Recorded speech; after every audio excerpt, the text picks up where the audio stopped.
So good afternoon, everyone. My name is Greg Bounds. I'm a data analyst with IronEdge Group, and today's presentation is on date dimensions in Power BI. I'm joined here by my colleagues, Cassandra and George. George will be handling a lot of the Q&A, and if you look on the bottom of your kind of Zoom screen, you'll see that Q&A button. You can go ahead and ask questions there.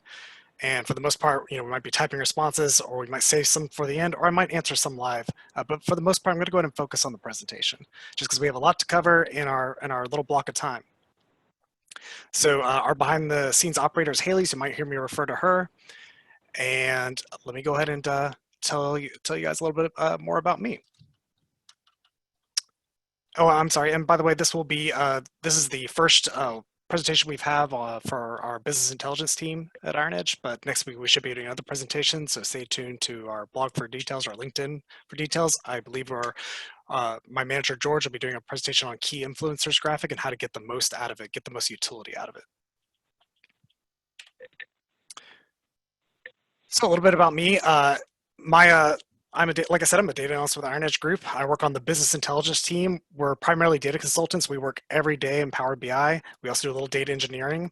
IronEdge Group itself is a managed services provider. We're located in Texas. We have clients all over the country, primarily though in Texas. Myself, I'm one of the co-leaders of the Houston Power BI user group.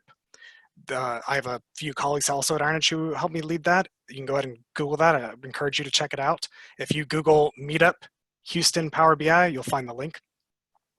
By the way, for the next few meetings, we'll have virtual meetings, so you don't have to, of course, be in the Houston area to join and to listen in. My background is academic research nonprofit. My education's heavy social sciences and data, but after finding a lot about how data can improve things work, I got really interested in it, and that kind of led me on this path to Power BI as a great visualization, partial, almost data engineering tool, and a good way to grab insights out of data. So let's go over today's presentation, what we're hoping to get out of it, like our objectives. So I'm going to very, very briefly review dimensional data modeling in Power BI, and then I'm going to talk about, because today's topic is date dimensions, so I'm going to talk about how to create a DAX date table, how to create an M date table, and the advantages and disadvantages of both of those, and also talk about some best practices, especially for an M date table primarily. And we're going to go over a lot of these concepts, not only in the slides here in the beginning, but in a demo.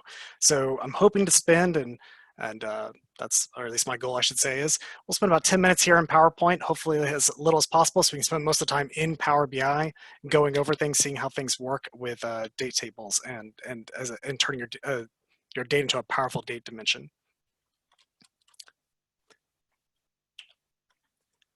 So first off, let me just talk briefly about dimensional modeling. So I'm going to say a lot of dimensions and facts. So for those of you who are unaware, maybe you have different definitions. The way I define a dimension table, they're usually categories, qualitative data, descriptive data. Fact tables generally have a lot of numbers. They're the ones that we're performing, arithmetic functions on. We're summing, we're counting rows, we're multiplying, we're doing things like that.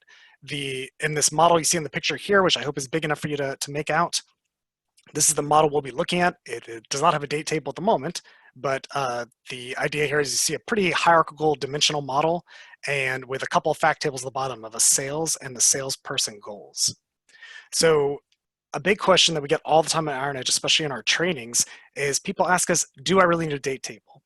And sometimes these folks have maybe just a single big table in their data model, or maybe they have just two tables.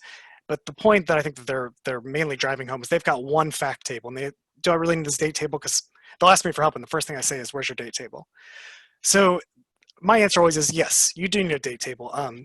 The biggest reason is that DAX time intelligent functions will not work well if you don't have a date dimension with any gaps. So for example, I'm going to use the word, sales as an example quite a bit.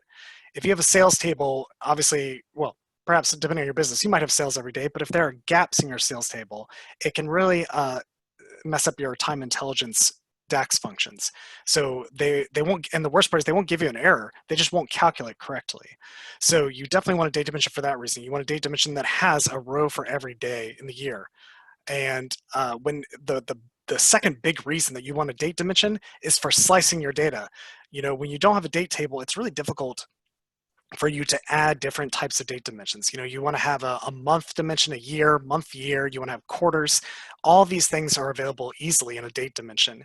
You don't want to be going into your fact table, again, using sales as an example. If you have a 2 million row sales table, you don't want to sit there and make 7 columns in your sales table with 2 million rows just so you can say January 2020 over and over and over. You want to use your date dimension for that and have that filter your sales table.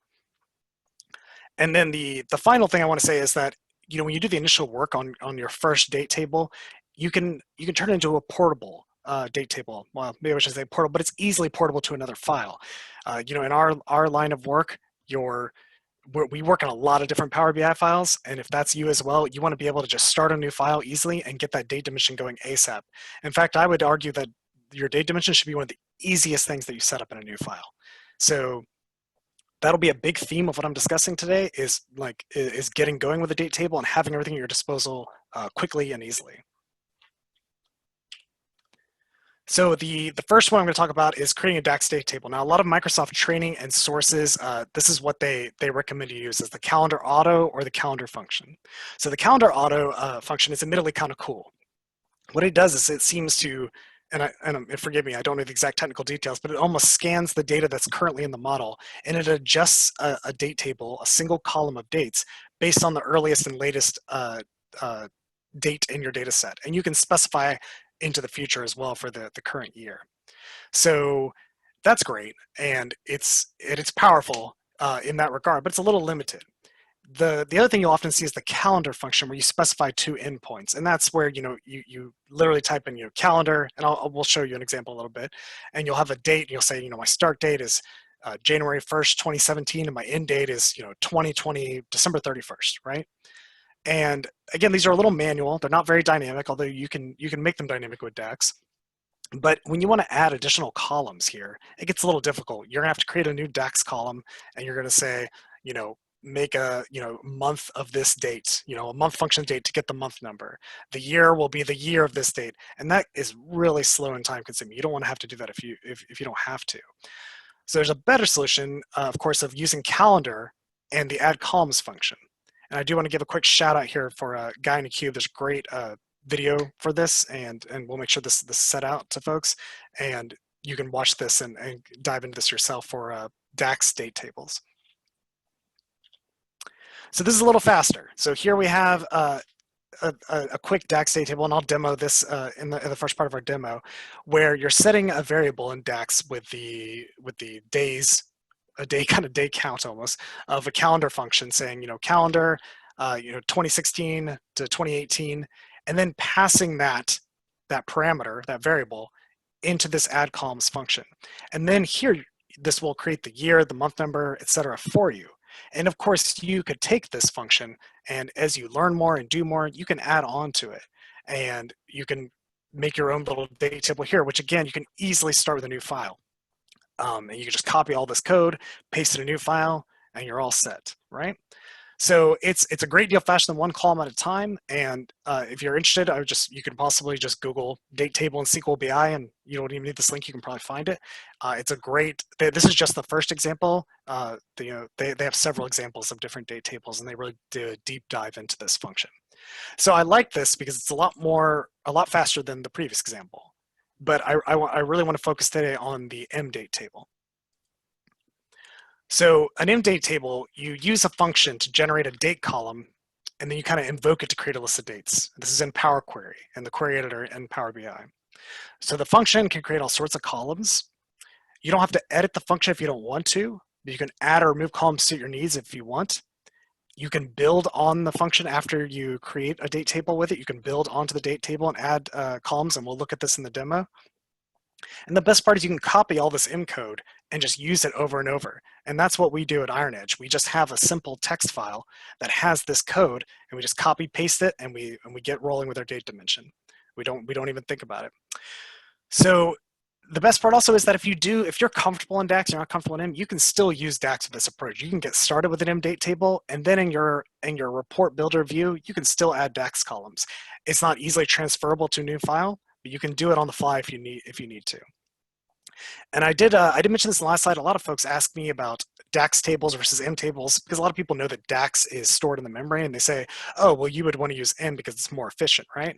And I would actually argue on the pro of a DAX table, well, or rather not a con, is that it's not that bad to use a DAX date table because a date table is pretty small. You might have 10 columns or so, and a year is only 365, 366 rows. So 5, 10 years of data is still a pretty small amount of rows. So don't worry about that part. This is about making your life easier and about making your data slicing more powerful. So let's take a look at the actual function. And of course, this is not the entire function, and I try to make the font as big as possible. And for those of you who are familiar with M, you might understand every single word of this. I am proficient in M. I write M, but even it would take me a minute here of carefully reading to parse this all out for y'all, and that's not the goal of today's session here. So I really just want to focus on the bolded part. So the first part is just getting us started with getting a list of days and transforming those into dates. But the part that really gets interesting is where you see the insert year, insert quarter, num. Now these are just the names of the steps in M, but if you look at the functions of what they're doing, we see things like table.add column, and it's adding a year column. And look at this M function here. It's really simple. It's just date.year of the date. And that's not that different from the DAX side of things either. And this is how the function will create your date table. And you can build on this, like I said, in the function or out. So my customized M function, I've added a couple myself, but then a lot of times I just go ahead and just do it in Power Query after the table is made. And I'll show you what I mean by all that in our demo. And by the way, the link here at the bottom is the Microsoft M function documentation. It's not that great for examples, but it's phenomenal as a lookup tool to kind of confirm that a function does what you think it does. Although I would say that the M functions are very descriptive in their names, so that they're really easy to learn if you're a little scared of M. So I am by no means an M expert, but it's not that scary. A lot of people are really frightened by it, but I would encourage everyone to learn some M. It makes your job easier. The best part about M is that when you're working in Power Query, you start typing in a keyword, and the IntelliSense that's in Power BI will pop up a list of suggestions. I heard another presenter once call it aggressive. The IntelliSense is aggressive, and it is. So you can definitely see what you want without even having to Google it, to look it up on that M site. You can browse the functions pretty easily in Power Query itself. So this will be a little bit of an M lecture, although I'm going to really try and restrain myself from lecturing on M because I do love M, but I don't, and that's my bias. But I don't want this to turn into an M lecture. But that said, as I said, I would encourage everyone to learn a little M. I think I love this chart. It's from Escobar's book M is for Data Monkey. I think it perfectly designs how useful it is to learn M. Again, over time, the more M you learn, the more problems you can solve. I would say and you see the curve and how it tapers off. I would consider myself, for example, around 80%. I write a lot of M in custom columns. I do some free form in the advanced editor, especially in a slow connection. But for the most part, I'm never going to need this stuff up here in the advanced functions. I would say this 80% is not even accurate. I would say it's more like 95. So much of what you're going to need to do for Power BI analysis, the transformations, everything, the built-in stuff here down at the GUI, around 40%, that'll get you really far. But once you start writing your own M and custom columns and editing in the formula bar, that's going to take you really far in your data transformations. So let's go ahead and jump into the demo. I'll give you a quick tour of the model that we're going to be looking at, and then we'll go into making a date table. So there we go here. You should all see my Power BI screen. So this is a very simple file I've created, kind of based on some Van Arsdale data that you see in Dashboard in a Day, but customized a little bit for my needs. It's a really tiny data set. And this is just kind of a sales dashboard. You've got total sales, sales by category, segment, top 5 and bottom 5 customers. And you can see, of course, everything's cross-filtering. We're seeing all that work. And over here in the top right, I have this trend chart. And the problem with my trend chart is that I have my sales here in the gray bars. And if we look at my date, it's using the date column in the sales table. And this is going to limit me because my line value here are the salesperson goals. And my salesperson goals, of course, are in a different table. I don't want to repeat those in my fact table. I don't want to try to average them out in my fact table. I want to have a separate table, and more than likely because it's pulling from a different source. So I need to put these two on a visual, for a visual at the least, but also just work together on a page together. So I do need a date dimension in my model to get that done. So let's look at that date dimension. This is the one I showed on the slide earlier. And here we have, manufacturer, product, region, all my different little hierarchical dimensional model, all coming down to sales and salesperson goals. You can see there's nothing connecting these two other than the salesperson themselves.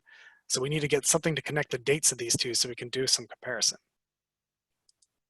So first off, I did mention that I wanted to show you how to make a DAX table, even though a lot of this will be about M. So let's go ahead and see how you would do that, apply that SQL BI method of a DAX date table. So I'm going to go to my modeling tab.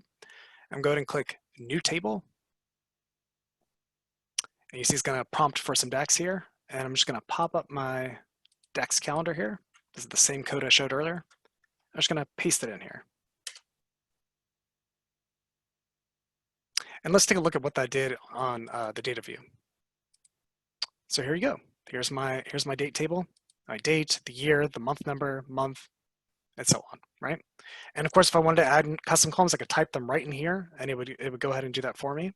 But like I said, I want today to focus on M. So I'm going to go ahead and delete my hard work here.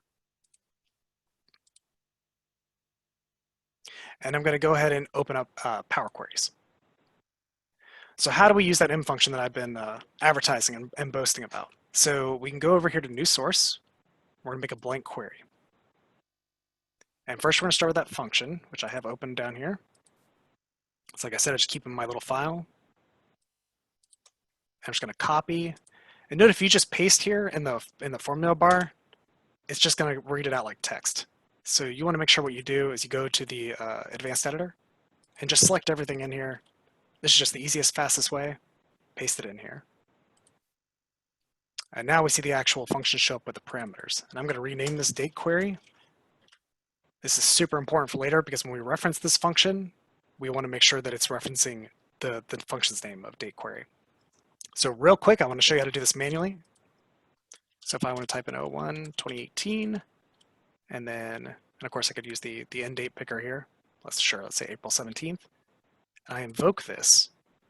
It'll create this date table for me. And you can see we have a lot of columns here, a lot of great columns, all sorts of different ways to slice your data. In fact, it looks like 20 columns. That's great. Now I'm going to go and delete this because I want to show you, like I said, the power of just copying and pasting. So I'm going to go and delete. Because here I can have a whole bunch of different ways to call my date table.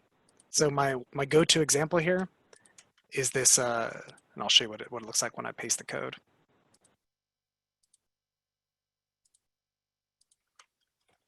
So what this is doing is saying, hey, start on January 1st, 2019.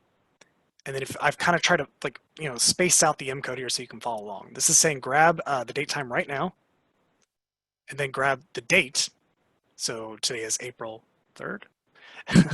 And then take the end of year. So go ahead to the end of this year. So it will be December 31st, 2020, because we will kind of want that for forecasting or to look at those sales goals in the future, even if our sales data stops at a more recent data. And so there we go. Go ahead and created it. It's starting on January 1st, 2019, and it'll go on through to 2020. I'm not going to make you guys watch me scroll. So I'll go ahead and call this calendar, because I like naming my date dimension calendar instead of date. I'm going to move this up here into my little dimension folder just for fun to keep myself organized. And let's take a look at what we can do here with our calendar function.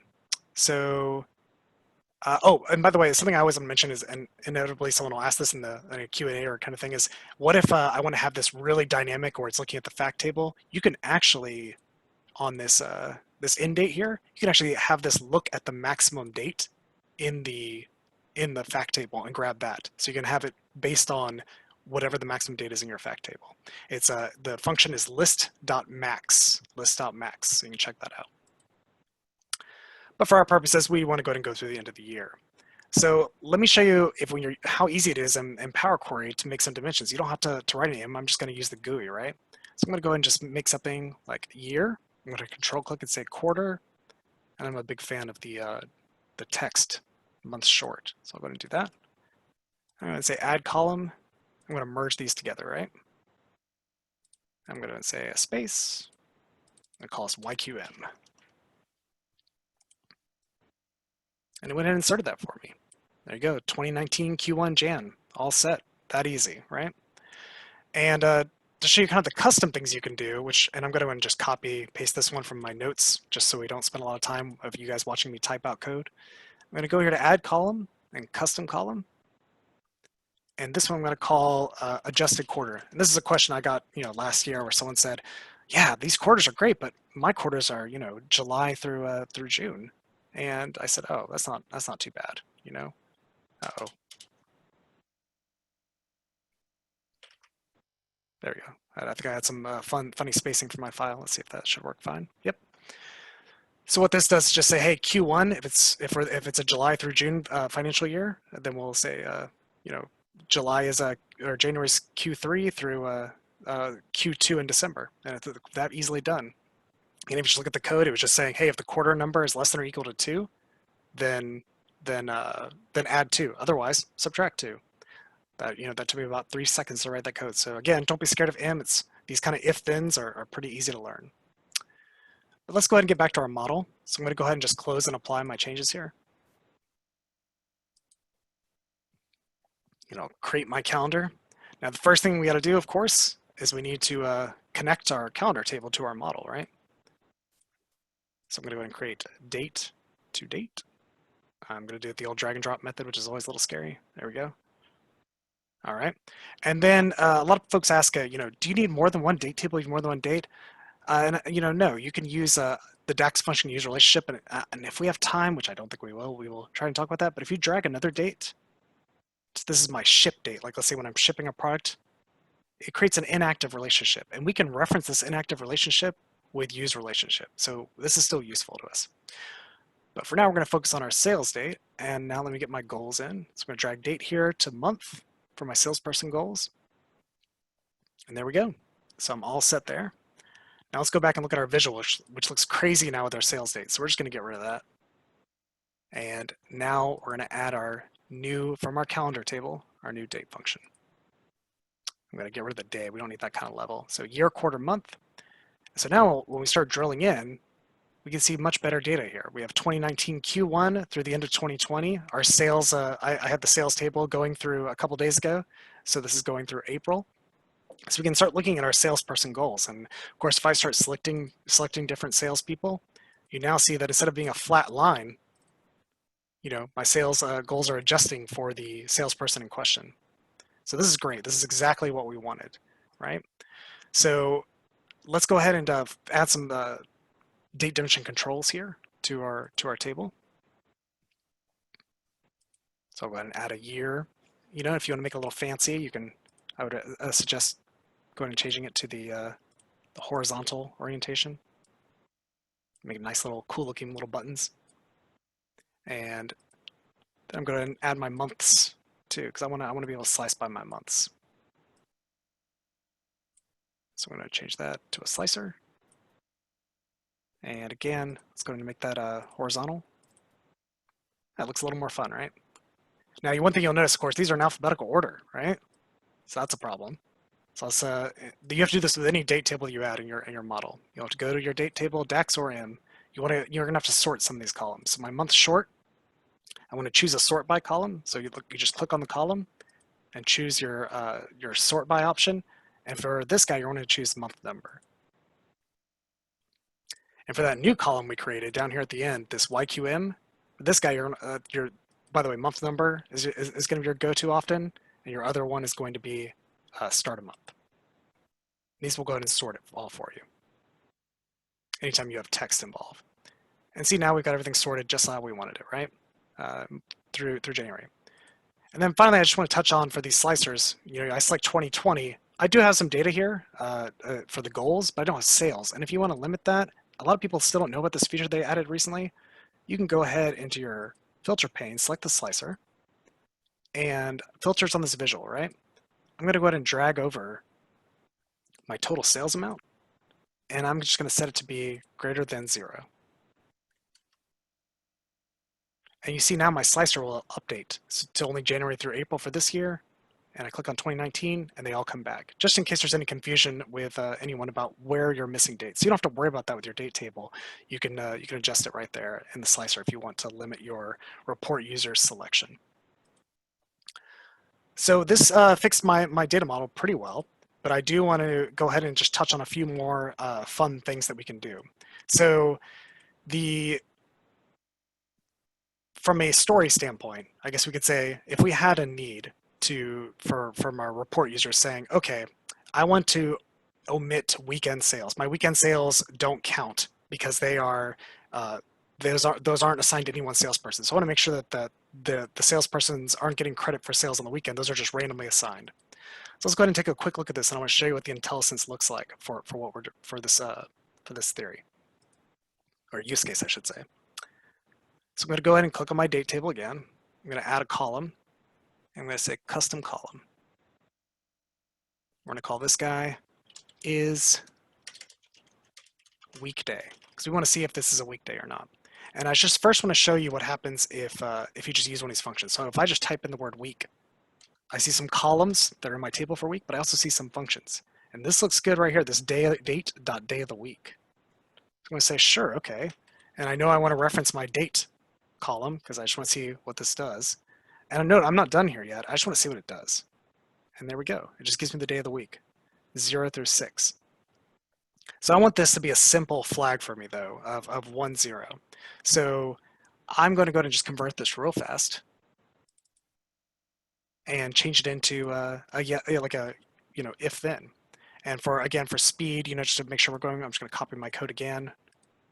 And I know some of you are thinking, don't you have the Saturday and Sunday there, Greg? You could just do that, and I know. But for the purpose here of showing how this works, bear with me. So I'll go ahead and change my code here saying, if it's greater than 0 and less than 6, then 1, otherwise 0. So this will flag my Saturday, Sundays as 0, and my weekdays as 1. So I'll go ahead and apply this. And we'll see it processing my changes again. And now I can go ahead and put this over here and use it on my training chart. So I'm just going to apply it just to this visual. So I'm going to find is weekday. I'm going to drag it over here to my visual filter, and I'm going to set it to be 1. Now the first thing you might notice is this broke my, I'm going to deselect 2020. This broke my salesperson goals, right? So now I'm seeing missing blanks potentially, because sometimes the first, here, let me get down to a month level. Sometimes the first, oh, here we go. The first day of the month, which is what the sales goals are on, are now omitted. And don't be scared. I just want to show you how flexible this is. I'm going to go over here to my total salesperson goals. I'm just going to wrap this in a calculate function. And then I'm going to ignore that column I just created. I'm going to use the all function. If you look at the all IntelliSense, it says return all rows in a table or all values in a column, ignoring any filters. So I'm going to put in is weekday. I'm going to close that out. And just like that, we're all set. We're back to where we want to be with seeing our goals. And now, let me just close that.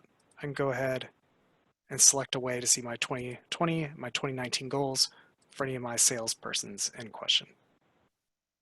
Okay.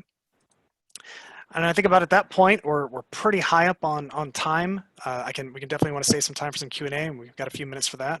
So, because we're at about that 30-minute mark. So I guess let's go ahead and open it for questions. Or other use cases or suggestions.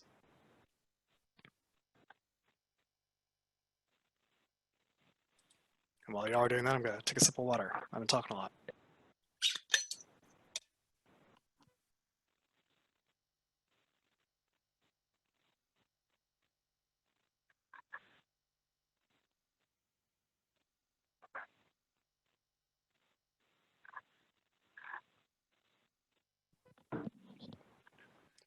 And while, in case anyone's slowly typing, I'll just go ahead and add a couple things. Oh, I think we have someone raising their hand to Anna.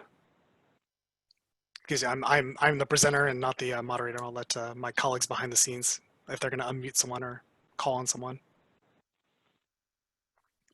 All right. Daniel, you should be good to talk.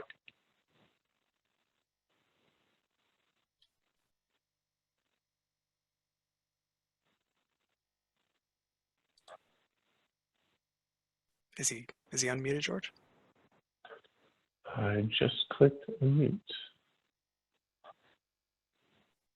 He might have to unmute too.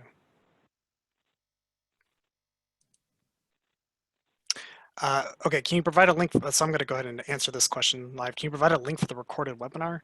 Yes, we will be sending that out, and I'm hoping we can all send along all this code.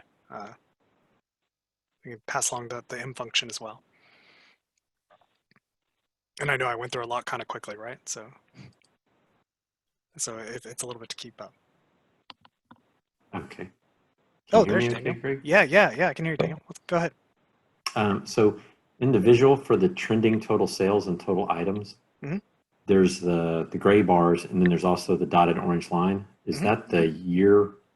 The other, I guess we've got 2 years that we can show. Is that what that is, or what does that represent? I'm sorry. Yes, again, trying to cram as much into a few minutes as possible. I may have gone a little quickly, but that is the goals, the salesperson goals. So Perfect. Okay. the gray bars are our sales, and just seeing where they are in their goals. And this salesperson, for example, Eliza, you can see that she's crushing, sales this month, but other months falling behind on her goals. Okay. So I'm not familiar with that capability. What type? How do you set the goals so that they're a dotted line like that?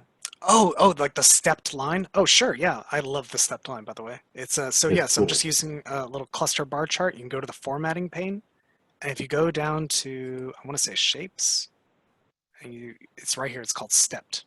That's all you got to do. Just toggle that on, and it's great for when you're doing this kind of goal comparison. That's cool. I'm like, we've got goals too, and I want to be able to. Right now, I just show a percentage of how we're doing versus goal as a whole. I think it'd be really neat to be able to show it at that level. Sure, yeah, and often you add some conditional formatting to show how far off they are from the goal. So each bar will be conditionally formatted differently by, like, for example, 10% over, less than 10%, 5% under. You can do all that too as Oh, well. oh man. Okay. Maybe we should do some conditional formatting webinars too. Those are fun. Maybe I need to come to the user group meetings. That too. Yeah, definitely. Yes, please. Thank you. Yeah, please. Again, it's virtual. It's virtual the next 2 months minimum. So please feel free to look for the meetup site, Meetup Power BI Houston. Just Google that, and you'll find the Houston Power BI user group. And go ahead and sign up for the April meeting, and it'll be virtual. Yeah. Yeah, Greg, I kind of botched a question from Eric, but he wanted you to show the multi-select for the Oh, month sure, in the sure. chiclet selector. Yeah, sorry, that did go a little fast. Yeah, you can do ahead and select control. I'm just holding down the control button here, and just multi-selecting, and you can see that across the top too. And all my data across the board is updating appropriately. Yeah, and the contrast is really faint, but if you look really hard, you can see that January through April is actually a dark black. Oh, I'm sorry. Yeah, that's that with this color That's okay. theme. Okay. Yeah, the contrast is very light. That's, by the way, y'all, in case any of you are wondering about the theme. If you're using the new themes in Power BI, this is the Innovate theme. It's a pretty sweet theme. I really like it.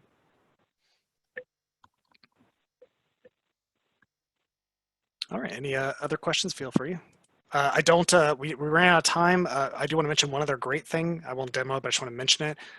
M tables are also great for what we like to call rolling flags, and that means you can easily flag your dates that are, for example, the past 2 months.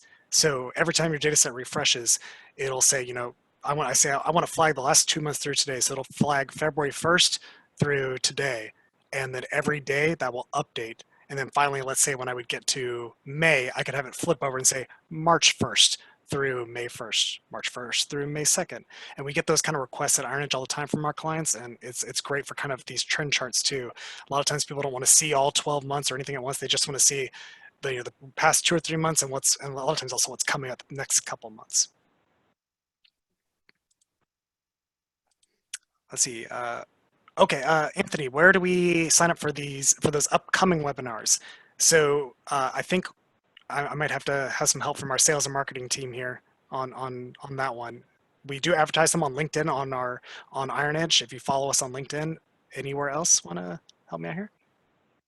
Yeah, so if anyone's interested in getting on more webinars, shoot an email to sales@ironedgegroup.com and they'll add you to that list. And so we'll send you out invitations anytime that we have one. And you can also, if anyone can follow me on LinkedIn or look for me, and I usually post about them too. What else do we have for us in our questions? Anything else?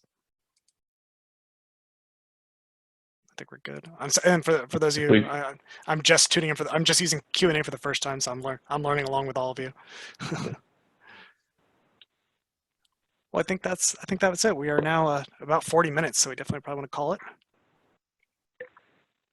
So let's go ahead and hit it. So, well, thank you everyone for attending today. Go ahead and check us out for next week. Like I said, George, you'll be doing the key influencers visual, right?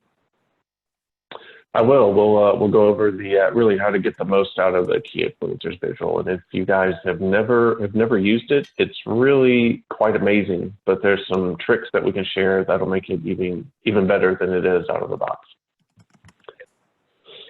Yeah, George will go over a lot of how to get your data in the right way, the right format to use it best. All right. Well, I think that's it. Well, thank you again, everyone. Good job. Thank you. Thanks, guys. Thanks all.